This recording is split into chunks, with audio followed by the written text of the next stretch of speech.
Bonjour à tous, c'est Jean et Myriam pour votre podcast Le Jus français pour vous parler de culture française, de vocabulaire et puis plein d'autres choses intéressantes. Comment ça va Myriam ?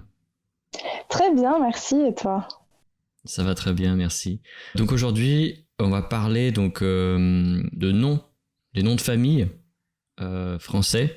Des noms qui sont un petit peu amusants en fait, et parfois ils ont des significations d'objets quotidiens. Par exemple Dupont, bon ça va, Dupont, on voit que il y a le pont dedans, mais Durand, bon je sais pas trop, mais c'est certain qu'il y a un sens derrière. Hein. Après il y a d'autres noms, ils sont assez évidents. Moi, je connais une Madame Chapeau. Donc là, je pense que c'était par rapport au chapeau. Et c'est vrai que c'est un drôle de nom de famille. Je lui avais demandé. Et dans sa famille, ils ont été chapeliers pendant très longtemps. Ah, Madame Chapeau, ok. Donc chapelier, Ouais, on imagine il fabrique des chapeaux, c'est ça ? c'est ça. Ok. Et en fait, leur nom de famille, c'était leur profession.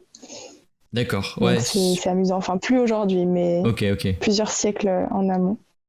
Il y a donc les prénoms de métiers, enfin des noms de métiers. Je sais pas, le tailleur ou je sais pas moi, comme tu disais, chapeau. Et Ouais, puis, c'est vrai. je sais pas moi, cordonnier. Il y a tapissier, ouais. Il y a pratiquement Ouais, tous les métiers, de monsieur et c'est madame. ça. Ouais, monsieur et madame. Là, donc, et puis des caractéristiques physiques, bien sûr, comme monsieur grand, madame petit. Enfin, voilà. C'est Ouais, tout ça, le petit, exactement. le grand. Donc avec un le ou un de au début. La porte. Donc là, c'est bon. Là, c'est plutôt des objets. La porte, je sais pas moi, le pont, du pont, Monsieur Chaise. C'est ça, hein, on a fait référence à des objets. Ouais, ça devait sans doute être la dénomination de vers là où ils habitaient. Par exemple, c'est le monsieur du pont qui est à côté du pont de la ville. Donc c'est comme ça qu'on l'appelait. Ou la porte parce qu'il habitait à une grande porte. Moi, c'est comme ça Mhm. que j'imagine à chaque fois les noms Tu des l'interprètes. personnes. Je me dis, ah, donc leurs ancêtres, c'était comme ça. Ouais, c'est vrai, on peut imaginer que c'est un élément caractéristique de l'endroit où ils habitaient, donc du puits, voilà, Mm. Dupuis et Dupont. Donc Dupont, je pense Dupont et Durand, c'est souvent des noms qui sont souvent mentionnés quand on parle de noms très très français. Ouais. C'est ça, hein. Toi, t'as Oui, aussi puis Dupont en tête. exactement. Moi, j'ai du pont et c'est aussi quelque chose, nous, ça correspond à notre John Smith à nous. Uh-huh. C'est un nom de famille, quand on dit monsieur Untel, ou un nom de famille très très répandu en France, c'est Dupont. Quand on veut pas donner son nom, on dit que c'est Dupont. Et en fait, c'est vraiment notre Smith à nous. Hein. D'accord, ok. Donc il y a une façon de référer une personne, voilà, lambda, on peut dire, mais monsieur, pas monsieur tout le monde, mais voilà, pour pas nommer, ou peut-être qu'on connaît pas la personne, on connaît pas son nom. Ouais, c'est ça. Euh, et du coup, ça donne lieu à des choses assez amusantes. Moi, je travaillais dans les assurances avant et j'avais accès à des listes. Souvent, je tombais sur des noms et des prénoms qui allaient pas forcément bien ensemble. Euh, et c'était assez amusant. J'avais une fois une personne, une femme, donc qui avait comme prénom Rose. Et c'était très courant à l'époque, je sais pas, de nos grands-parents. Le nom Rose, le prénom Rose, Mm. pardon, était très courant.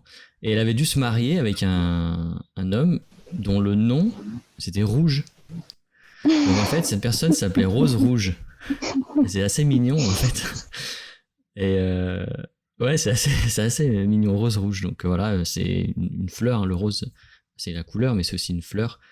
Et effectivement, il y a des roses qui sont rouges, des roses qui sont plutôt juste roses, je crois, et jaunes. Hein, il me semble qu'il y a Mm. Mm. plusieurs types. Ouais, c'était assez amusant. C'est Oui, ça va bien ensemble.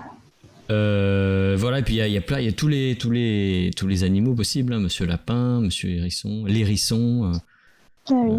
je sais pas, canard. Il y a tout ce qui est. En fait, ouais, quand on était petit, il y avait les annuaires encore, les annuaires téléphoniques. dans les années 90, à la fin des années 90, avant le téléphone portable. Et l'annuaire téléphonique, en fait, c'est une liste de toutes les personnes qui vivent dans la région, dans le département, par ordre alphabétique. Et donc, on s'amusait à regarder. Enfin, là, je pense que c'est la plupart des enfants font ça, les ados, les enfants. Regardez un nom un petit peu bizarre, Monsieur Bouteille, Monsieur Barrière, ou je sais pas, quelque chose comme ça. Et parfois, leur téléphoner même pour faire des canulars, des blagues. Donc, voilà. Et puis, du coup, par extension, sur les objets du quotidien, on arrive à des noms qui sont pas très voilà, sont pas très jolis. Je sais pas, par exemple Monsieur Lacrotte ou des choses comme ça. Donc voire même des insultes en fait, hein. Donc il y a vraiment de tout. Moi, c'est vrai que sur les noms français, comme tu l'as dit, on a beaucoup de significations. Et c'est vrai qu'il y en a, on attribue tout de suite à une personne. Moi, je me souviendrai toute ma vie du docteur Moustache. Et c'était un docteur qui avait une moustache. Alors qu'en fait, son nom de famille n'avait rien à voir avec ça, mais il avait voulu continuer et pousser l'identité jusqu'au bout. Et vraiment, on se disait, bah voilà, c'est quelqu'un qui porte bien son nom. Ouais, on dit ça, ouais. Il porte bien son nom. C'est ouais. ça. Et c'est vrai que quand moi, les personnes se présentent, elles me donnent leur nom de famille, tout de suite, j'ai l'impression, je sais pas ce qui se passe dans ma tête, mais je me dis, est-ce que cette personne, elle porte bien son nom ou pas? Que ce soit un prénom ou un nom de famille. Et c'est vrai que voilà, Monsieur Grand, s'il est grand, bah, c'est drôle. C'est drôle parce que voilà, il a vraiment un trait de caractère qui le définit, un trait physique et que son nom de famille définit. Et puis après, voilà, des fois, c'est le contraire. C'est Madame Gros, alors qu'en fait, elle est toute mince. Et c'est vrai que c'est drôle aussi de voir les opposés. Et c'est vrai que le nom de famille, il joue beaucoup, en tout cas nous, dans notre vie quotidienne, on donne beaucoup notre nom de famille, on le dit beaucoup. Et comme tu le disais, il y a des noms de famille qui sont moins jolis, qui sont pas forcément très drôles et qui sont durs à porter. Il y a des noms de famille où voilà, il y a beaucoup de moqueries, on demande souvent de répéter et ça doit pas être facile tous les jours de donner son nom alors que c'est une insulte. Mais c'est vrai qu'à l'international, on ne connaît pas forcément la signification des noms. Alors du coup, on se pose moins la question. Oui, c'est difficile de porter un nom. On dit porte un nom, porte bien un nom. Et c'est vrai qu'il y a des personnes qui choisissent de changer de nom Ouais. quand c'est trop difficile à porter, quand c'est une insulte, par exemple. C'est vraiment un juron, quoi. Ça, c'est... Il y a des personnes, voilà, qui... Puis même pour le travail, il y a des noms qui sont plutôt sérieux. Voilà, carrés, sérieux. Et puis il y a des noms qui sont un petit peu rigolos, quoi. Oui, on n'arrive pas à prendre au sérieux, justement. Plus chantant, voilà, ouais, c'est ça. Et donc, on n'arrive pas à les prendre au sérieux. C'est vrai que si on a un métier qui nous amène à prendre la parole en public, voilà, à présenter de manière très sérieuse notre personne, et voilà, ça peut entrer en conflit avec ce qu'on veut montrer de nous. Et du coup, je pense, ouais, il y a des personnes qui changent de nom, voilà, qui font ce choix. Et tu parlais, voilà, de monsieur plus grand, madame, monsieur Moustache, etc. Il y a vraiment, tu sais, cette collection de livres là. Tu sais, il y a des livres, oui. En fait. Donc chaque épisode, c'est des petits livres pour enfants. Et il y a monsieur Rond, monsieur Gros, je sais plus ce que c'est. Et en fait, ils ont les caractéristiques physiques de ce nom-là. Donc monsieur Grand, bah, il est très grand et du coup, il y a les aventures d'un homme. Voilà, très grand, qu'est-ce qui se passe, pourquoi, je sais pas, les caractéristiques d'une personne grande, je sais pas, il arrive pas à passer sous les portes, ou je sais pas, quelque chose comme ça. Il y a monsieur et madame, voilà, c'est les monsieur et madame, et donc, il y a cette série de livres qui est très amusante, moi je pense que c'est très amusant, et qui est accessible vraiment à tous, donc je vous encourage à les lire si vous avez un niveau, voilà, débutant, ça peut vous aider à apprendre des caractéristiques physiques, voilà, les descriptions physique. Ok. Et puis il y a les pour terminer juste certains noms qui sont des prénoms. Monsieur Jean, par exemple, ça peut exister. Et donc ça, il paraîtrait que c'est des personnes qui ont été adoptées. Je sais pas si c'est vrai, hein, mais c'est des personnes qui auraient été adoptées, qui étaient orphelines, voilà. et qui ont été adoptés. On leur a donné le nom, un prénom en tant que nom. Voilà. Ouais. Donc c'est caractéristique aussi, ça arrive. Il y a aussi des jeux de mots avec les noms qu'on combine. Donc on combine le prénom et le nom. Et tu sais, on dit monsieur et madame X ont un fils, comment s'appelle-t-il? Donc monsieur et madame, je sais pas c'était quoi monsieur et madame Labrosse, voilà. Labrosse ont un fils, et comment l'appelle-t-il?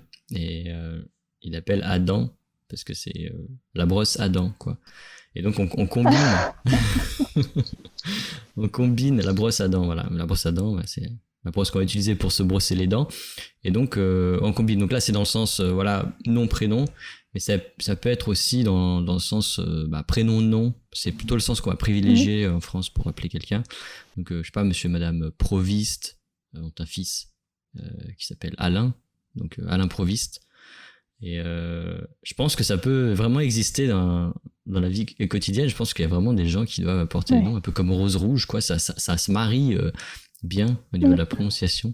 Non, oui, ça me fait rire parce qu'effectivement, on a des fois on se rend compte des noms qu'on porte. Moi, je me souviens, j'avais une copine qui s'appelait Sarah et son nom de famille c'était Croche. Et en fait, elle avait jamais remarqué que quand on l'appelait, ça faisait Sarah Croche. Et du coup, en fait, elle se faisait souvent raccrocher au nez, elle comprenait pas pourquoi. Et en fait, c'est les gens qui faisaient la blague. Ah, ça raccroche. Alors du coup, il raccrochait le téléphone au nez. Ouais, et c'est vrai que c'est drôle. Et quand on est jeune et adolescent, on fait beaucoup de jeux de mots sur ça. Et c'est vrai que c'est assez amusant. Donc après, je sais pas dans les autres pays si ça fonctionne aussi culturellement, ça avec les noms de famille. Ouais, c'est vrai que c'est assez amusant et ouais, ça raccroche. Donc ça raccroche, en fait, raccrocher, c'est quand on téléphone et qu'on coupe en fait la communication. On repose, voilà, à l'époque c'était le combiné qu'on reposait sur le socle du téléphone, mais aujourd'hui on va juste cliquer sur un bouton, appuyer sur le smartphone pour couper la communication, et ça s'appelle raccrocher. Et donc ça raccroche, on dit que ça raccroche, la communication est coupée, voilà. C'est pour ça que cette personne recevait des coups de fil et ça raccrochait immédiatement. Ok, ouais, et ça me fait penser aussi, peut-être pour terminer, il y avait Franck Dubosc qui avait fait un sketch. Franck Dubosc, c'est un humoriste français. Il avait fait un sketch il avait rencontré une fille qui s'appelait Sandy. Donc il faisait avec l'accent un petit peu anglais, Sandy, et à un moment donné, il s'imaginait une très belle femme, etc., toute fine, voilà, un top modèle. Et finalement, la femme qu'il rencontre, elle ressemble pas du tout à un top modèle. Et elle est en surpoids apparemment. Et lui, il dit, c'était pas 110, c'était 110 kilos. Donc toi, apparemment, tu es Sandy. Sandy comme 110 kilos, non, je plaisante. Je sais pas si tu l'as vu ce sketch. Donc ça c'était c'est l'humour de Franck Dubosc, mais les prénoms français, il y a de tout à boire et à manger comme on dit. Et voilà, voilà, j'espère que ça vous aura intéressé ce point culture sur les noms français. Je sais que dans des pays comme la Corée du Sud, il y a très peu de noms en fait, très peu variés. La plupart des gens s'appellent Kim, Lee ou Park en fait, et il y a un proverbe qui dit, un proverbe coréen qui dit que quand on lance une pierre, elle tombe soit sur la tête d'un monsieur Park ou soit dans le jardin d'un monsieur Lee. Enfin, tu vois, ils s'appellent tous plus ou moins pareil, quoi. Kim, voilà, c'est Kim que je disais. Soit sur la tête de monsieur Kim, soit sur la tête de monsieur Lee, voilà. Donc c'est très différent, voilà. Ouais, pour nous, c'est très différent. C'est pas si commun que ça que deux personnes aient le même nom de famille, en fait. Ouais. Voilà, donc rien d'autre à rajouter? Non. On se voit la prochaine fois, et comme d'habitude, les définitions, les mots un petit peu difficiles sera donc dans la transcription qui sera disponible sur le site. Voilà. À la prochaine. Au revoir. À bientôt. Il s'appelle juste Leblanc. Ah bon, il n'a pas de prénom. Je viens de vous le dire, juste Leblanc. Leblanc, c'est son nom, et c'est juste son prénom. Monsieur Pignon, votre prénom à vous, c'est François, c'est juste? Oui. Eh bien, lui, c'est pareil, c'est juste. Bon, on a assez perdu de temps comme ça.